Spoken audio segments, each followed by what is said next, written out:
같은 교회 이렇게 다니는 그 4명의 그 청년이 있었습니다. 그래서 이 청년들이 이제 서로 이제 모여서 큐티를 했어요. 이제 야고보서를 가지고 큐티를 했는데 야고보서 5장 16절을 이렇게 하다 보니까 거기에 서로 너의 죄를 고백하라.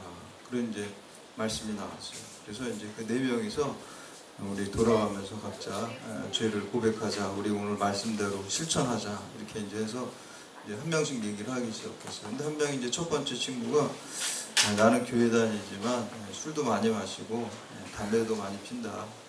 하나님께 죄스럽다. 뭐 이렇게 이제 이런 고백을 했어요.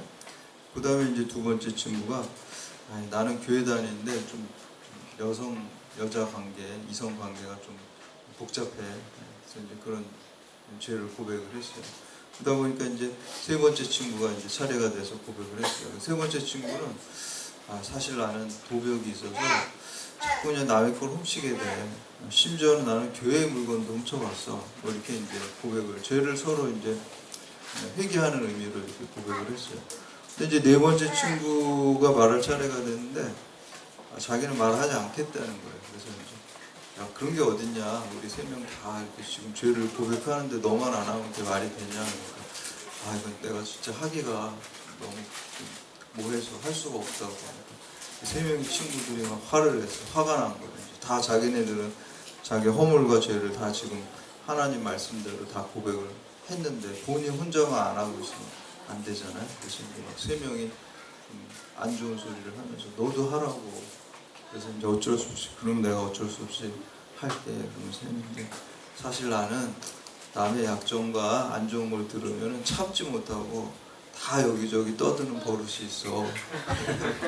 그러니까 그 나머지 3명이 얼굴이 시퍼래지면서 깜짝 놀란 그런 표정이었다는 것입니다.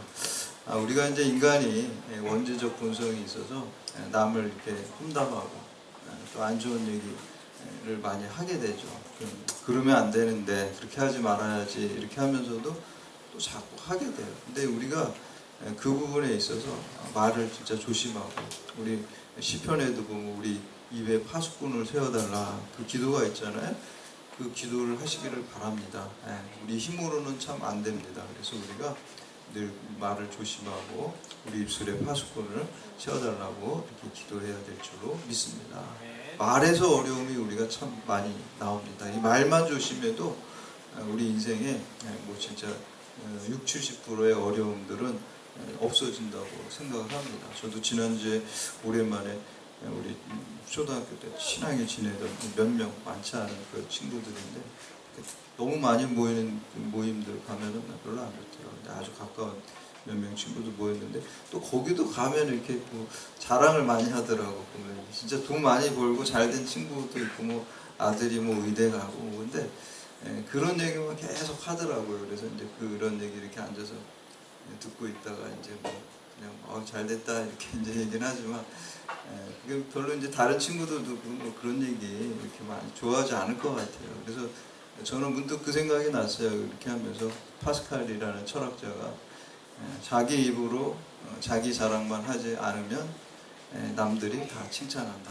그 말이 참 와닿더라고요. 왜냐하면 그 친구가 자랑하는 거 들어보니까 진짜 자랑할 만한 내용이에요. 근데 이제 본인이 그 얘기를 안 했으면 남들이 칭찬을 할 텐데 본인이 하도 그 얘기를 하니까 잘했는데도 그게 이제 별로 안 좋게 느껴지더라고요. 그래서 이제 사람들이 주로 하는 말들이 보니까 험담을 많이 하고 첫 번째 그리고 자기 자랑을 많이 자기 자랑 또 자기 뭐 가족들 자랑 자기 뭐 자녀 자랑도 있고요. 그리고 이제 돈 버는 얘기 어떻게 하면 돈 벌 것인가 뭐 그런 얘기를 주로 많이 하는 것 같아요. 그게 한 80-90% 되는 것 같아요. 그래서 거기에 그 중에 하나가 이제 다른 사람을 이제 험담하고 깎아내리는 거예요. 그래서 우리가 그 말들을 참 조심하고 또 남에 대해서 우리가 판단할 게 없어요. 저는 이제 우리가 요한복음 21장에 보시면은 예수님이 부활하신 다음에 갈릴리 바닷가에서 제자들과 함께 아침 식사를 하시잖아요. 그때 참 인상적이었던 게 뭐냐면 그 사랑하는 제자 이제 거기서 요한이죠. 요한 사도 요한이 예수님의 품에 이렇게 안겨 있는 거예요. 그러니까 이제 이 수제자인 베드로가 약간 좀 시기심도 있겠죠. 그 요한에게 대해서. 그래서 예수님한테 이렇게 물어봐요. 예수님, 저 쟤는 어떻게 되나요? 요한 저 친구는 나중에 이제 앞으로 어떻게 될까요? 그러니까 예수님이 좀 친절하게 가르쳐 주시면 좋은데 별로 안 친절하세요. 거기서 야, 얘가 뭐 어떻게 되든 그게 너랑 무슨 상관이냐. 좀 약간 예수님 평소답지 않게 좀 약간 쌀쌀맞게 이렇게 대답을 하시는 것 같아요. 그러면서 무한하게 어떻게 보면. 그래서 야, 그게 좀 얘가 어떻게 되든 너가 상관할 바가 아니라 내가 너한테 내 양을 먹이라고 이렇게 얘기했으니까 너는 그 명령만 생각하고 그 사명만 바라보고 나만 바라보고 네 일에 충성하면 돼. 다른 사람 네가 신경 쓸 거 없어.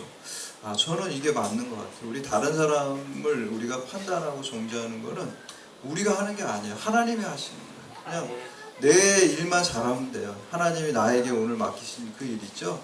거기만 충성하면 되는 거예요. 혹시 주변에 보일 때 좀 저 사람이 부족하다 그러면 반면교사 삼으면 되는 거고요. 저분은 저 집사님은 너무너무 훌륭하게 잘하셔. 그러면 도전을 받아가지고 나도 그 레벨에 올라가도록 영적으로 열심히 최선을 다해서 전면교사를 삼으면 되지. 내가 누가 어쩌다 저쩌다 하는 거는 그거는 하나님의 자리에 우리가 앉는 것입니다. 그래서 어떻게 보면은 교회 열심히 그 봉사하시고 헌신하는 분들이 이런 죄에 빠지기가 쉬워요. 너무 열심히 내가 하다 보고 봉사하다 보니까 그렇지 못한 분들이 있잖아요. 교회에. 왜 다 신앙의 등급이 다 똑같은 건 아니에요. 근데 그걸 우리가 판단하지 말아야 됩니다. 우리는 똑같이 하나님 앞에 서가지고 판단받는 사람들이지 우리가 누구를 판단하는 사람은 아니에요. 판단하시는 분은 오직 하나님 한 분이십니다. 그렇기 때문에 내가 판단할 때 나보다 좀 보죽한 지체가 있다 그러면은 그분을 내가 정죄하거나 판단하는 것이 아니라 그분이 잘할 수 있도록 기도해주고 도와줘야 돼요. 그게 하나님이 기뻐하는 일인 줄 믿습니다. 그래서 오히려 교회에 열심히 헌신하시는 분들 너무 귀하죠. 너무 귀한데 이분들이 그렇게 귀하게 해놓고 그렇지 못한 집사님, 저 집사님 왜 이렇게 맨날 예배 시간 지각하셔? 저 집사님 왜 이렇게 열심히 안 해? 이렇게 하면은요 잘한 거를 다 까먹는 거예요. 하나님 그거 좋아하지 않습니다. 그래서 우리가 종으로서 주인된 주님의 일을 열심히 하고 저는 무익한 종입니다. 이 마음으로 주님 앞에 서야 될 줄로 믿습니다. 아멘. 그럴 때 여러분들 하나님께서 여러분 귀하게 여기시고 여러분 헌신한 게 더 빛을 발해가지고 하나님께서 여러분들을 더 높게 세워주세요. 내 입으로 나를 자랑하거나 또 내가 심판자의 위치에서 다른 사람을 정죄하면 안 됩니다. 날라리 신앙인들은 그런 위험에 빠지지가 않아요. 항상 마음이 나죠. 나는 구원받는 것도 감지덕지 신앙이 있어요. 저는 우리가 아무리 열심히 해도 항상 감지덕지 신앙이 있어야 될 줄로 믿습니다. 아멘. 내가 그냥 구원받았다는 거 하나만도 너무너무 감지덕지야. 내가 지금 이만큼 사는 것도 감지덕지 하는 신앙이 우리에게 있어야 될 줄로 믿습니다. 아멘. 그래서 항상 겸손한 마음으로 나아가야 됩니다. 오늘 특별히 사도 바울이 본문에서 유대인들에 대해서 얘기하고 유대인들은 남을 정죄하는 그 자리에 있었어요. 누구를 정죄했냐면 이방인들을 정죄했어요. 저 이방인들 저 아주 그냥 율법도 없고 그냥 하나님의 그 은혜에서 떠난 사람들이라고 유대인들이 정죄를 한 거예요. 그래서 오늘 사도 바울이 그렇게 하면 안 된다. 너네들도 유대인들과 똑같이 이방인들과 똑같이 유대인이나 다 하나님의 심판 아래에 있는 것이다 라고 말하고 있습니다. 그래서 오늘 본 말씀에 하나님이 우리 인간을 어떻게 판단하시는데 세 가지 기준에 대해서 말씀하고 있습니다. 그래서 오늘 이 말씀을 통해서 로마서 2장 1절에서 16절 이 말씀을 통해서 하나님이 어떤 기준으로 나를 판단하시는지 깨닫고 또 하나님의 기준에 부합해서 나중에 우리들이 장차 주님 앞에 서게 될 텐데 그날까지 영적인 긴장과 허리띠를 늦추지 말고 하나님의 기준을 생각하면서 살아갈 때 나중에 주님 앞에서 주님이 여러분들을 꼭 끌어안으시고 착하고 충성된 종아 수고했다. 여기서 나와 함께 영광을 누리자. 그 말씀을 우리가 주님으로부터 들을 때까지 우리가 믿음 생활을 철저히 하시는 여러분들 되시기를 축복합니다. 첫 번째는 하나님은 진리대로 판단하신다라고 오늘 나와 있어요. 우리 1절하고 2절 말씀 함께 봉독합니다. 시작. 그러므로 남을 판단하는 사람아, 누구를 막론하고 내가 판단하지 못할 것은 남을 판단하는 것은 남을 판단하는 내가 같은 일을 행하느니라. 이런 일을 행하는 자에게 하나님의 심판이 진리로 되는 줄 우리가 아노라. 아멘. 진리대로 된다는 건 본질대로 된다는 거예요. 그러니까 하나님은 본질을 보시고 중심을 보시고 마음을 보시는 것이지 인간들처럼 현상을 보고 외모를 보고 그런 게 아니에요. 유대인들이 왜 이렇게 교만한 마음을 갖고 이방인들을 이렇게 정죄하는 마음을 가진 이유가 있어요. 나름대로 겉으로 볼 때는 열심히 신앙생활을 했어요. 기도를 하루에 3번씩 했어요. 그래서 아침 9시에 하고 정오 12시에 하고 오후 3시에 이렇게 3번씩 기도했어요. 기도 시간을 정해가지고 딱딱 기도를 했어요. 그러니까 야, 바리새인들이나 유대인들은 난 이렇게 기도 열심히 하는데 기도 열심히 안 하는 사람들을 정죄하는 거야. 아유, 저 멸망의 자녀들. 내가 우월하다고 생각한 거야. 그리고 이 바리새인들은 일주일에 이틀씩 금식을 했어요. 그래서 매주 월요일과 목요일, 월요일 금식 하루 종일 24시간 금식하고요. 목요일 24시간 금식을 했어요. 쉽지 않죠. 쉽지 않죠. 우리가 일주일에 매번 이렇게 이틀씩 이렇게 금식을 철저히 했습니다. 근데 하나님께서는 귀하지만 그거보다 본질과 중심을 더 귀하게 보신다. 그래서 오늘 말씀해 보니까 하나님은 진리대로 판단하신다라는 것은 중심과 본질을 판단하십니다. 여러분, 사람은 속일 수 있지만 하나님은 속일 수가 없어요. 하나님 우리 마음을 중심을 보신다 그랬잖아요. 그래서 여러분의 마음과 중심이 정말 순수하게 하나님을 향하시고 하나님의 영광을 드러내기를 바라기를 주님의 이름으로 축복합니다. 사람들 앞에서 하는 게 중요한 게 아니에요. 하나님이 여러분 마음을 다 보시기 때문에 정말로 내 영광이 아니라 하나님 영광이 드러내기를 바라는 소원이 우리 가운데 있어야 될 줄로 믿습니다. 그리고 그 소원을 가지고 기도하시기를 바랍니다. 그럴 때 하나님이 그 마음과 중심과 본질과 진리, 그게 진리대로 판단하시는 거예요. 사람들은 그냥 현상대로 판단하는, 겉으로 드러나는 것들 가지고. 그래서 그러한 여러분들 되시기를 축복합니다. 두 번째는 하나님은 또한 행한 대로 판단을 하십니다. 우리가 로마서의 핵심은 오직 믿음으로 구원받는다 그랬어요. 그렇게 되다 보면 좀 행함이 아니라 다 은혜 아닌가. 근데 여러분 성경책 보면요, 행함을 엄청 강조를 하고 있어요. 그렇죠? 구원의 본질에 있어서는 어떻게 보면은 믿음으로 구원받지만 믿음으로 구원받는 그 믿음이 정말인지 아닌지 우리는 그 행함을 보면 알 수가 있어요. 여러분 누군가를 사랑하면은 행동이 나오게 돼 있죠. 사랑한다 그러는데 행동이 안 나오고 그러면은 그거는 진짜 사랑한 게 아니라 거짓말이죠. 그렇기 때문에 행함을 강조하는 것은 진실된 믿음의 행동이 있느냐, 그거대로 구원받는 거예요. 예수님께서 이 종말에 대해서 비유하신 비유가 있어요. 우리가 복음서에 보면은 양과 염소의 비유가 있잖아요. 그렇죠? 양과 염소의 비유가 있고 또 그게 있죠. 지극히 작은 자 하나에게 한 것이 곧 나에게 한 것이고 지극히 작은 자 하나에게 하지 않은 것이 곧 나에게 하지 않은 것이라. 그래서 천국으로 가는 자들에게 예수님이 뭐라고 그러세요? 너는 내가 배고플 때 먹을 걸 주었고 너는 내가 목마를 때 마실 것을 주었고 너는 내가 헐벗을 때 입을 것을 주었다고. 행함이죠. 그렇죠? 그 행함으로 천국으로 가고 또 그렇지 않은 자를 지옥으로 가게 하는 것을 볼 수가 있습니다. 그래서 그것은 우리가 주님께서 우리의 믿음의 행동, 그 믿음으로 구원받지만 믿음이 행동으로 나와 있는 살아있는 믿음, 구원받는 믿음으로 우리가 구원을 받고 천국에 가게 된다는 것입니다. 거짓된 믿음, 이단적인 믿음, 또 죽어있는 믿음, 행함이 없는 죽어있는 믿음으로 구원받는 게 아니라 행함이 있는 살아있는 믿음, 진짜 믿음, 올바른 믿음, 사랑의 실천이 있는 그 믿음으로 구원받게 될 줄로 믿습니다. 물론 우리가 그 행함의 업적이 다 돼가지고 구원받는 게 아니에요.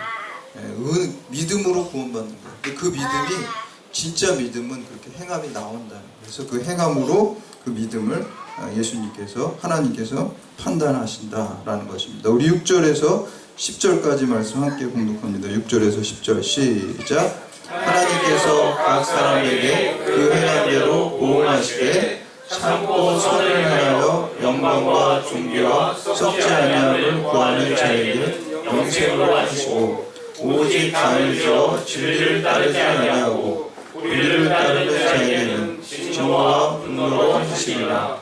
악을 행하는 각 사람에게 영에는 환난과 공고가 있으리니 먼저는 유대인에게요 그리고 헬라인에게며 선을 행하는 각 사람에게는 영광과 존귀와 평강이 있으리니 먼저는 유대인에게요 그리고 헬라인에게라. 아멘. 영광과 존귀와 썩지 아니하는 것, 영원한 것을 추구하는 그러한 자에게, 그게 그러한 행동을 선택한 사람, 그게 영생을 주시게 된다. 그리고 악을 행하는 사람 마음속에 진짜 믿음이 있는 건가요? 믿음이 없는 거죠. 악을 행하는 사람 속에. 그렇기 때문에 그런 사람은 구원받을 수 없다라고 말씀하고 있습니다. 그리고 우리가 흔히 예전에 보면 이렇게 그런 질문을 우리 성경 공부하다 보면 청년들이 많이 하더라고요. 우리나라에 이제 기독교가 들어온 게 이제 천주교가 200년, 개신교가 100년 이제 대략 이렇게 잡으면, 그럼 그 전에 우리나라에 태어나신 분들은 예수님도 모르고 기독교도 모르는데 그 사람들은 어떻게 천국 갔나요? 지옥 갔나요? 이런 질문 참 많이 합니다. 그래서 뭐 이순신 장군은 뭐 천국 갔나요? 뭐 이렇게 이제 그런 거 물어보잖아요. 그렇죠? 그 뭐라고 대답할까요? 저는 오늘 그 말씀에 그 대답이 나와 있다고 생각을 합니다. 우리 12절에서 15절까지 말씀, 거기에 대답이 나와 있다고 생각합니다. 12절에서 15절 함께 공독합니다. 시작. 무릇 율법 없이 범죄하는 자는 또한 율법 없이 망하고 무릇 율법이 있고 범죄하는 자는 율법으로 말미암아 심판을 받으리라. 하나님 앞에서는 율법을 듣는 자가 의인이 아니요 오직 율법을 행하는 자야 의롭다 하심을 얻으리니 율법 없는 이방인이 본성으로 율법의 일을 행할 때에는 이 사람은 율법이 없어도 자기가 자기에게 율법이 되나니 이런 이들은 그 양심이 증거가 되어 그 생각들이 서로 혹은 고발하며 혹은 변명하여 그 마음에 새긴 율법의 행위를 나타내느니라. 아멘. 여기 이제 구약의 유대인들은 이제 자기네들만 율법이 있기 때문에 선민이고 구원받고 이방인들은 율법이 없으니까 지옥 간다는 거죠. 신약인 오늘 우리들에게는 이 율법을 복음으로 이제 이렇게 바꾸면은 이 해답이 될 수 있다고 생각합니다. 예수 그리스도의 복음을 받은 자들은 그 예수 그리스도를 복음을 아멘으로 믿어야지 구원 받는 겁니다. 그게 기준이 되는 거겠죠. 구약의 성도들에게는 구약의 이스라엘 백성 율법을 지키는 게 이제 구원의 조건이 되겠죠. 그러나 율법이 없는 사람들 혹은 지금의 신약 성도들의 복음을 듣지 못한 이순신 장군 이런 분들은 어떻게 천국에 갔을까 지옥에 갔을까? 오늘 본문에 나와 있잖아요. 하나님께서 보편적으로 주신 양심에 따라서 선행에 따라서 어떤 천국과 구원과 멸망을 결정하신다. 그래서 지금 이제 복음을 듣는 사람들에게는 그 복음이 기준이 되지만 복음을 불가피하게 못 듣는 사람들이 있단 말이에요. 그럼 그 사람들은 다 지옥 가는 게 아니라 하나님께서 인간을 만드실 때 보편적인 양심을 주셨단 말이에요.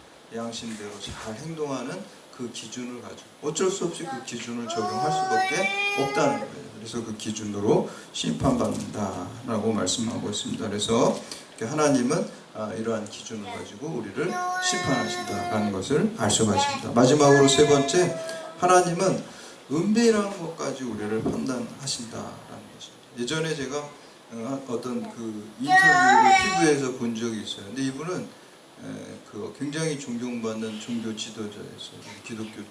근데 이분이 인터뷰를 하는데 아유 저를 뭐 존경한다고 하지 마세요. 무슨 뭐 종교의 훌륭한 상을 받으셔서 인터뷰를 한 거니까 사실 상 받을 자격도 없고 내 속에 뭐가 있는지 사람들이 알면은 까무라치고 저를 인간으로 보지도 않을 거예요. 그게 다 가려져 있기 때문에 내가 사람들한테 존경도 받고 이런 상을 받는 것이지 내 속에 있는 거 다 드러나면 사람들 다 도망간다고, 저를 사람으로 생각 안 할 거라고 이렇게 하는 고백을 하는 것을 들은 적이 있습니다. 참 그게 은혜죠. 사실 하나님께서 다윗이 고백을 할 때 그렇죠. 돈이 많은 게 복이 있는 것이다. 내가 왕좌에 앉아있는 권력이 있는 것이 복이 많은 것이다. 그렇게 얘기하지 않았어요. 자기의 허물의 사함을 받은 것이 복이 있고 나의 죄의 가리움을 받은 것이 복이 있다 라고 말씀합니다. 우리 신약 성도에게는 우리의 허물의 사함을 받고 죄의 가리움을 받은 게 무엇입니까?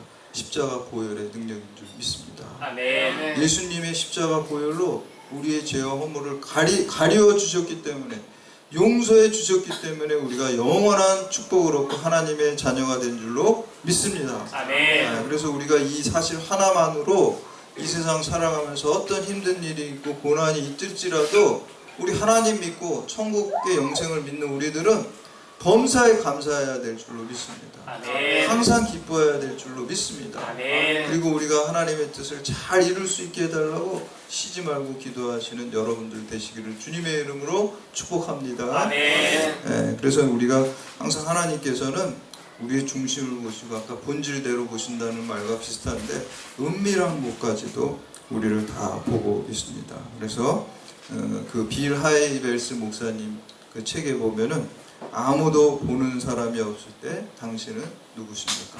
그런 그 책이 있어요. 아무도 보는 사람. 사람들 볼 때는 잘하죠. 제가 그 실제로 들었는데 자기네 엄마 아빠 그 어떤 청소년 상담하면서 교회 갈 때 맨날 싸운대요. 그냥 차 안에서 왜 이렇게 늦게 나오냐, 뭐 하냐고 막 이렇게 나온대요. 교회 이제 교육 신앙적인 고민하면서 상담하는. 그런데 교회 주차장에 파킹하고 내리는 순간 바뀐대요. 천사로 바뀐대요. 그냥 그 차 안에서까지는 그렇게 둘이 막 싸우면서 가다가 교회 주차장에 차를 내리는 거예요. 그게 너무 위선적이라서 이제 그 청소년 입장에서 사춘기 학생이니까 엄마 아빠 볼 때 얼마나 안 좋게 보여요. 그쵸? 우리도 다 그런 모습이 있죠. 있으면 이제 회개하시면 돼요. 걱정하실 건 없어요. 기독교는 그래서 복음입니다. 막 자괴감이 들고 내 자신이 제일 싫고 기도하면서도 세상에서 내 자신이 제일 싫을 때가 많이 있죠. 그렇죠? 그렇지만 하나님 용서해 주세요. 그리고 내 죄악된 자아를 십자가에 못 박게 해주세요. 이제 이렇게 하지 않게 해주세요. 예수 생명으로 다시 거듭나게 해주세요. 이런 기도를 올려드리시기를 축복합니다. 아멘. 결국 우리 기독교인들의 궁극적인 목적은요, 궁극적인 지향점은요, 내 죄악된 자아를 십자가에 못 박고 예수로 거듭나서 사는 게 우리의 궁극적인 목적이 되어야 될 줄로 믿습니다. 아멘. 예수 생명으로 우리가 살아야 돼. 근데 늘 부족하잖아요, 그렇죠? 그러니까 내 중심을 다해서 이 본질을 다해서 하나님께 뭐 돈 많이 벌게 해주세요. 무슨 뭐 좋은 높은 위치에 가게 해주세요. 물론 이런 세속적인 것도 우리가 기도하지만 정말 간절히 바라야 될 거는 내 죄악된 자아가 죽고 예수로 다시 태어나서 살게 해달라는 게 여러분 간절한 소원이 되시기를 축복합니다. 아멘. 그럴 때 여러분께서 하나님께서 모든 것 필요를 다 채워주시게 되는 것입니다. 하나님 우리의 은밀한 것까지 다 보시는 것입니다. 그래서 여러분들 항상 하나님이 우리를 진리대로 판단하시고 그리고 우리의 행한 대로 판단하시고 그리고 은밀한 것까지 판단하시는 주님을 의식하면서 우리가 코람돼요. 하나님 앞에 늘 있다고 생각해야 돼. 사람 안 보더라도 우리 이번에 여름성대학교 우리 교회학교 어린이들 할 때 티셔츠에 이제 코람데오 이렇게 있었잖아요. 멋있더라고요. 저는 코람데오. 우리가 신전 의식, 하나님 앞에 늘 서 있다는 의식을 가지고 남이 보고 안 보고 그렇게 살아야 될 줄로 믿습니다. 아멘. 종교개혁자 칼빈의 평생의 좌우명이 바로 그 코람데오였다 그래요. 하나님 앞에서 내가 늘 하나님 앞에 서 있다라는 의식을 가지면 아무도 안 보고. 주자라는 중국의 철학자도 도덕이라는 게 뭐냐 그랬을 때 아무도 보지 않을 때 빈방에 들어가서 혼자 자기 자신을 돌이켜봤을 때 마음에 아무 거리낌이 없는 상태를 도덕이라고 그랬어요. 우리 윤동주의 서시 보면은 하늘을 우러러 한 점 부끄러움 없이 뭐 입새 뭐 바람에 휘날린 잎새도 나는 괴로워했다 하는 그런 마음처럼 우리가 깨끗한 마음이 있어야 될 줄로 믿습니다. 하나님 앞에 우리가 알고 지은 죄 모르고 지은 죄는 하나님 은혜로 덮어주고 알고 지은 죄는 최소한 짓지 않도록 우리가 주님 앞에 정결한 모습으로 거룩한 모습으로 사기를 기도해야 될 줄로 믿습니다. 내 힘으로 안 돼요. 기독교는 내 힘으로 안 되는 거예요. 다 주님 내게 능력 주시는 자 안에서 되는 거예요. 그래서 여러분 기도를 통해서 순종을 통해서 쓰임받고 축복받는 여러분들 다 되시기를 주님의 이름으로 축원합니다. 이제 기도